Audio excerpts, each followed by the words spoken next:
મુંદ્રા તાલુકાના પતરી ગામે વર્ષ 2023માં યુવાનની હત્યા કરાઈ હતી। જે કેસના ફરિયાદી યુવકને હત્યા કેસમાં જુબાની ન આપવા અને ફરિયાદ પાછી ખેંચવા માટે વેજીબેન ચાડ, નંદવીર અને મુકેશ આહિર દ્વારા અપહરણ કરી મારપીટ કરાતા પ્રાગપર પોલીસમાં ફરિયાદ નોંધાવવામાં આવી હતી।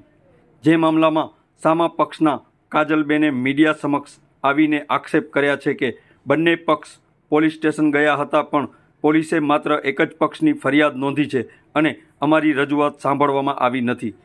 આ સમગ્ર પ્રકરણમાં તટસ્થ તપાસની માંગ કરવામાં આવી છે।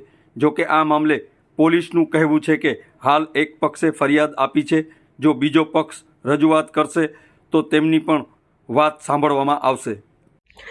મારું નામ કાજલ છે અને હું અને વેજીબેન પતરીથી ભુજ વાઘીપતરી બસમાં આવતા હતા અને બસમાં અમે જ્યારે ઉતરા તો સામે રઘુવીર આવ્યો અને રઘુવીર આવીને અમને ઓવરટેક કરી નાખ્યું ને અમને પૂછાપૂછી કરવા લાગ્યો કે શું કામ આવ્યો છો અને શું કામ છે ગામમાં ને। તો વેજીબેને કીધું ભાઈ હું કોર્ટના ઓર્ડરથી આવી છું।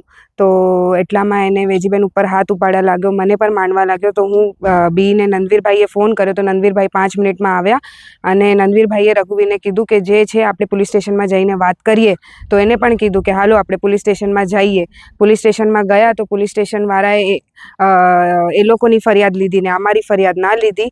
તો હું તંત્ર અને એસપી સાહેબને એ જ રિક્વેસ્ટ કરીશ કે પ્લીઝ પ્રોપર ઇન્વેસ્ટિગેશન કરો, બંને પક્ષની સાંભળો અને ગામવાળાને પણ તપાસ કરીને પૂછી જો કે હકીકત શું છે।